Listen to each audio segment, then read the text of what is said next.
sure you want the rest of it? Dirty Harry Minute.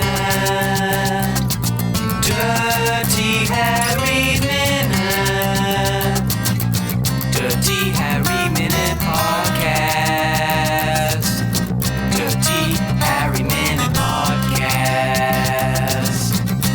Every penny's worth. Hello, welcome to Dirty Harry Minute, the only podcast in the world to review every minute of the 1971 Warner Brothers classic starring Clint Eastwood. I'm your host, John, and I'm joined as ever with Trent.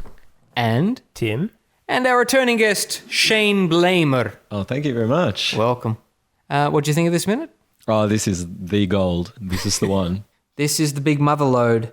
Minute 14, which begins with Harry pointing his revolver at a bank robber on the ground and ends with Harry walking back to same bank robber and firing a blank chamber on his gun.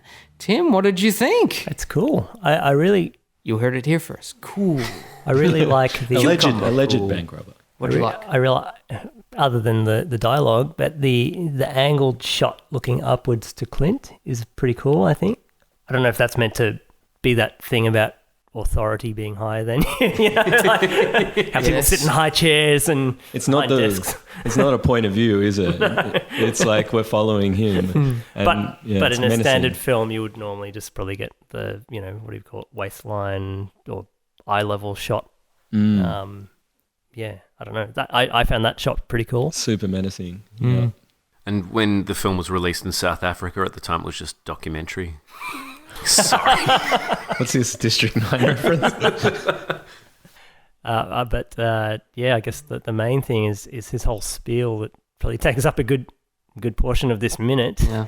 Dialogue. We had got dialogue in this minute. Yeah, misquoted in today's Often. world. Yeah. Very often. I think, what is it, the common line people just say is, "Do you feel lucky, punk?" Yeah. Which, Whereas he's putting himself in the, that's right. do I feel lucky? You've got to consider that. But he's also got that whole, did I fire 5 shots or only 6 thing, which no one Yeah. ever really remembers these days. I really like that. That's the whole point, right? That's, we weren't around in 1971, but apparently in the original release he just did fire 5 shots. Yeah. And maybe they've added the 6 to subsequent oh, releases. this is a Han shot first thing. Mind blowing. Yeah, Didn't interesting. know this. The point is that he now fires 6 in all the digital versions, but he lowered the hammer and then cocked it again, so it went to a spent chamber or something. Yeah. But All right. Well, there you go. So who Lucased it? Who was it? Warner Brothers or Siegel or? McKinney. could we maybe somehow blame Sondra Locke? I don't know. Wow. It's a big scene, Tim. It is. Trent, what can we say about this minute that hasn't been said or I'm sure it's been said, but there's a huge contrast in the sweating bank robber whose face is twitching. He's just acting up a storm.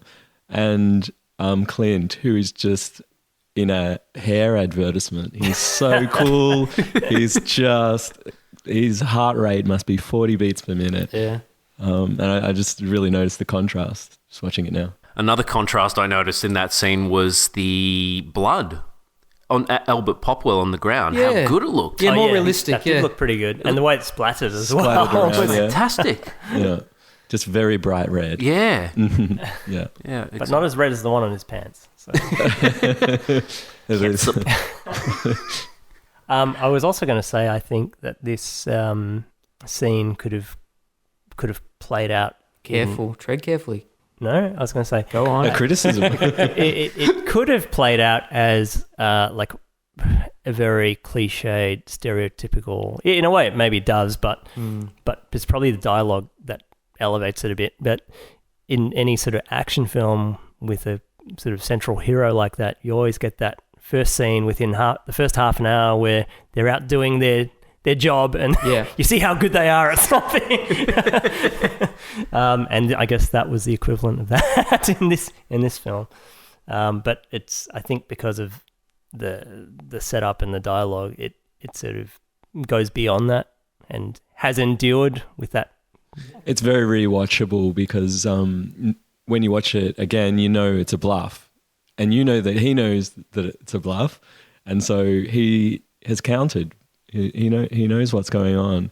And I think if you see this in 1971 at the cinemas, first time through, you'd be rushing back to watch this again, knowing now what you knew. But it's kind of cool because I think as an audience member, when you first watch it, you don't count the shots either. So you're in the robber's point of view, right? The first time you view it, you're the robber, and the second time, you're Clint. That's right. So it's very cool. Well, Trent, get this. Do you know what originally was in the script? I think the original Finky version. No idea.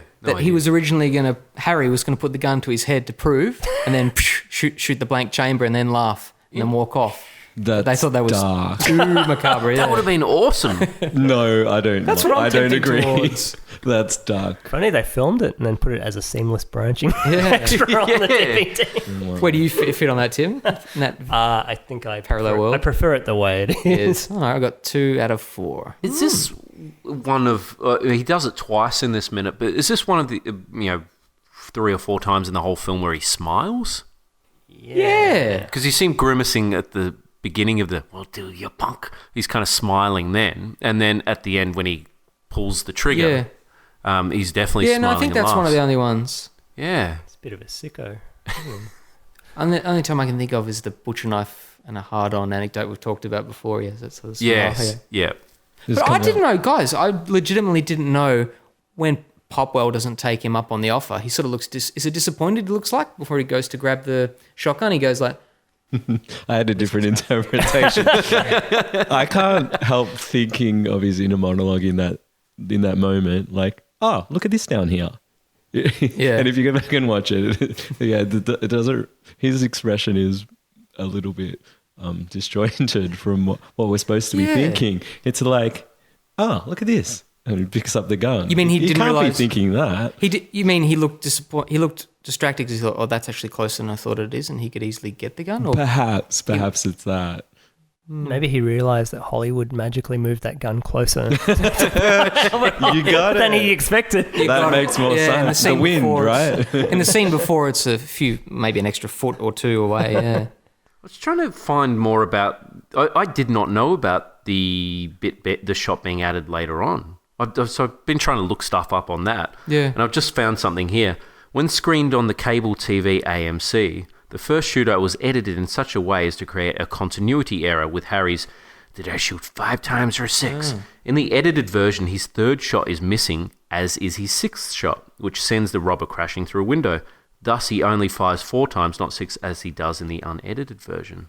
Okay. Really strange. You've just reminded me. I think when I first watched this, I actually rewound it and tried to listen for all the shots, and I only counted 5, and I was like, have I missed something? Yeah. That's so bizarre. We all assume he has a fully loaded weapon when he leaves yeah. for work in the morning, but maybe he's such a cowboy that he's like, he's a healthy just got five in it, or he's a superstitious man or something.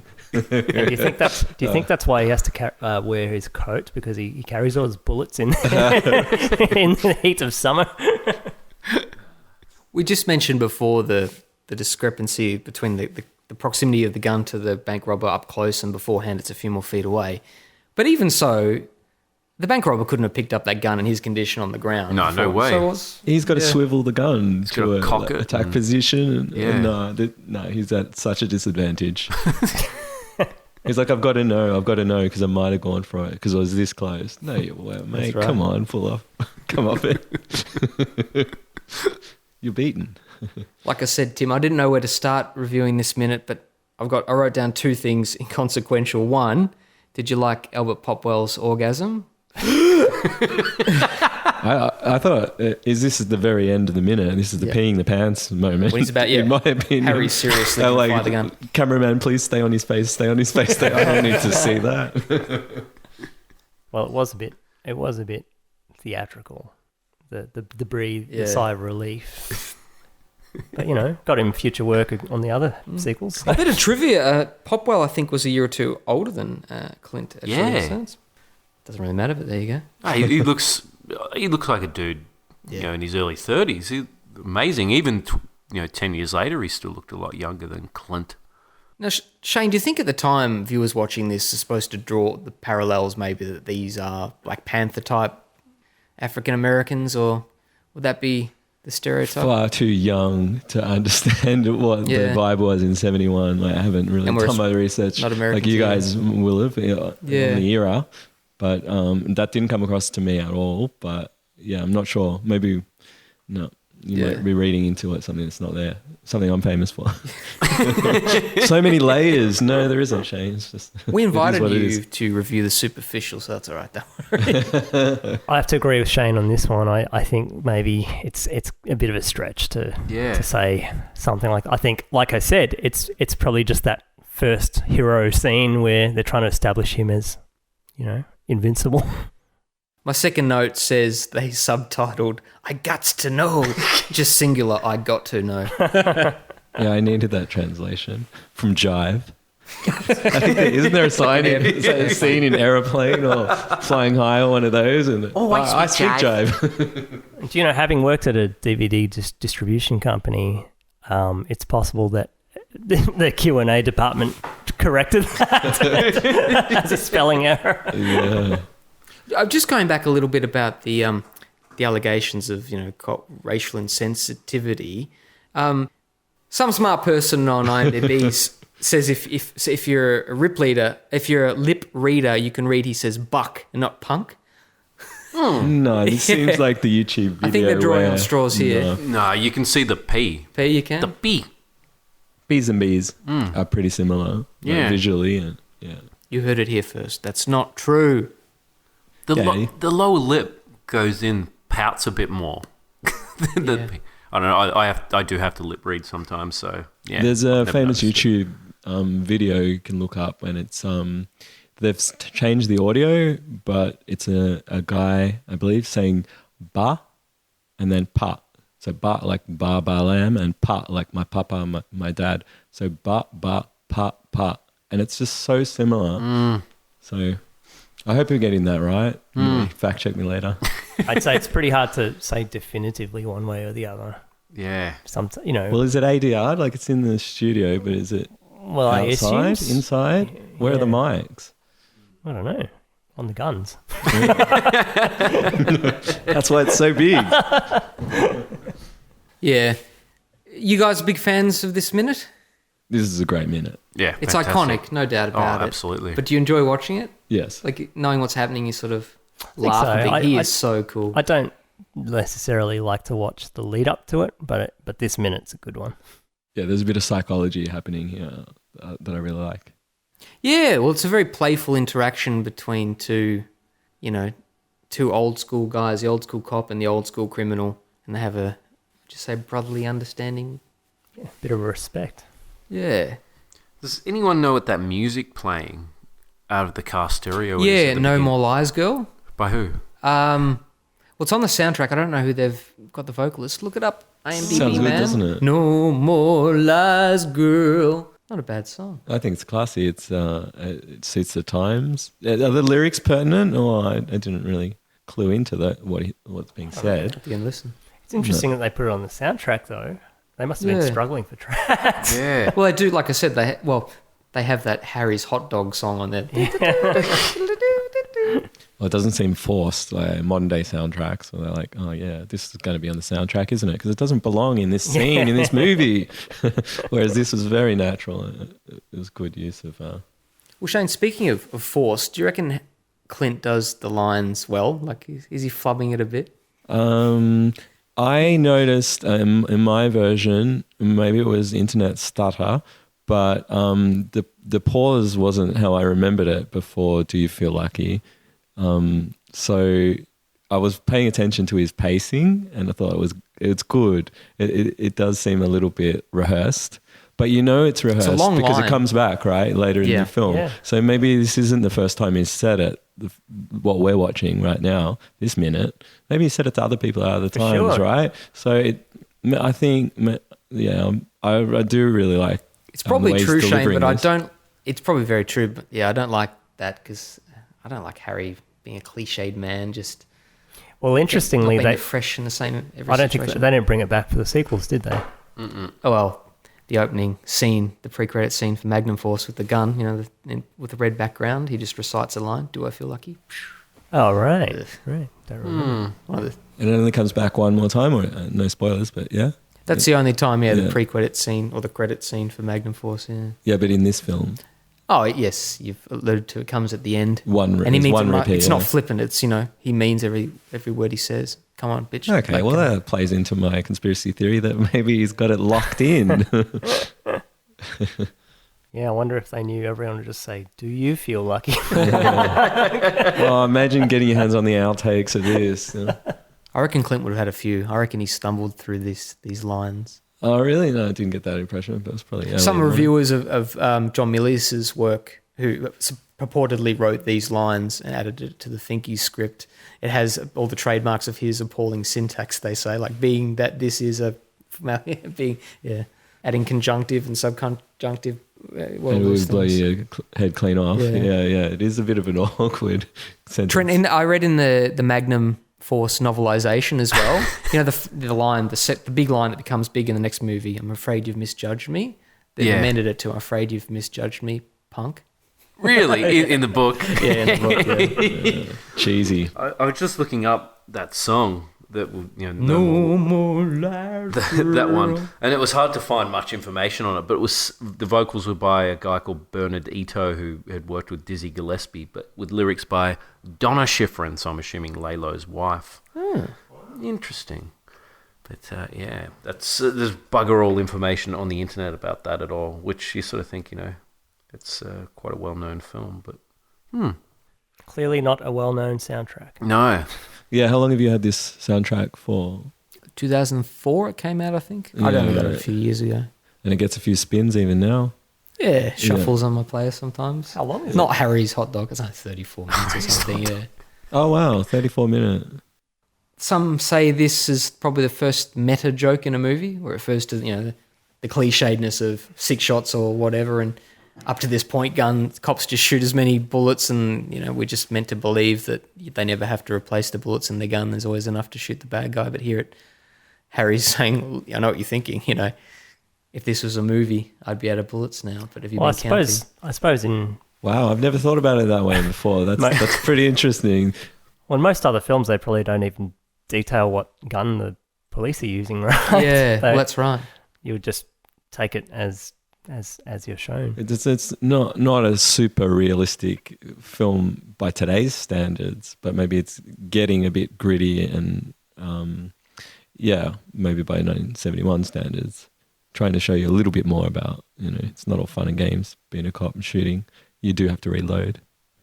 You have to think about every bullet that you're going to fire. I like the Chris Rock joke where they should make bullets very, very expensive. Yeah. It'd be a lot less gun crime. But then we'd have, maybe we'd have moonshine bullets. Right. Bought from Hong Kong and you on eBay and you wait 8 to 10 weeks for it to arrive. Or sawing them yourself. Like All the counterfeit stuff I get comes that way. yeah, exactly. Me too. Yeah. It takes way too long, and sometimes it's real luck of the draw. Yeah, I love it. Sometimes I you get love some my good stuff. Panaphonic TV. Panaphonic. That's a Simpsons reference.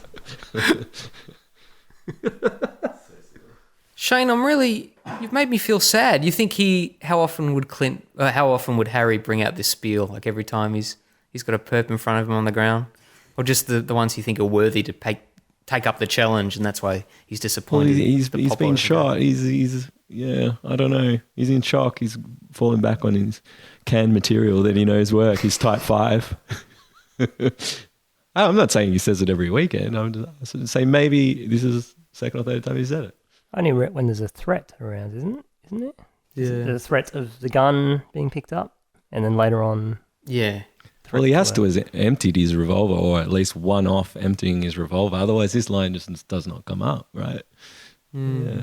No, he doesn't really get to unload his revolver until the second film with the Japanese girl from memory. Unbelievable. You're going to have to put an explicit warning on this episode. What else, Shane? I've got another note. It says, does Albert Popwell know for sure that Clint is a cop? I guess he assumes he's not a good citizen. Oh, no. What do you think, Tim? There's no indication that he's a police officer, is there? He He doesn't bring the badge. Doesn't out. have a cop's gun, does he? No. This might be carry and conceal. What are those laws? We don't have these in Australia. Showing my ignorance. I don't know if San Francisco in the 1970s has got carry concealed. You're allowed to have a revolver if you don't show it. How does that work? Or you... Maybe just the word "halt" a few minutes before was sufficient enough. No, This I cat's thought the a pig, police man. always said freeze. Maybe. That's what The Crow taught me. Brendan Lee, that documentary. The gun. The gun. The gun. Yeah, I like it as much as the last episode. Yeah, I guess not much has changed. The gun? What's... How does the gun strike you? Oh, yeah. it's the same. Blasé. Yeah. Apparently Eastwood had to go to the firing range to practice a lot because the recoil was too substantial. In this shot, Okay. is he holding it with one hand? Or Well, as we said, there's been a continuity error with hand on hand and hand on fist, but right now I think it's with this right Just the right hand, This is okay. stuff we should know, Tim. Just Yeah. watch the video. In that bit where he's pointing it at him Yeah. and cocks it, he's definitely just got the one hand. Yeah. But before that, the halt, he has The two two, hands, I'm sure. Yeah. No, this isn't Stuff You Should Know. This is Dirty Harry Minute. Stuff You Should Know is a totally different Yeah. podcast. Also worth your time. What else can we say about it? It's a great scene about two professionals, one cop, one a bank robber, both doing their jobs that they learnt on the streets by doing it. But, yeah, that's it. this is just a test for the real psychopath out there. Yeah. That's what this scene's all about. Setting it up for a showdown with a bigger threat. Levels. Like a video game. I think I'll end with a quote about that classic line. Eastwood races through this classic monologue like the goddamn links are about to close. Rhythmically, his delivery is a complete disaster, never even remotely approximating any natural human cadence. He knows all the words, but he hasn't apparently bothered to register their meaning. Everything gets swallowed up. See you next time on Dirty Harry Minute. Dirty, Dirty Harry. Dirty Harry Minute. Our wives will kill us. Does Scorpio still survive? Is Anne Mary Deacon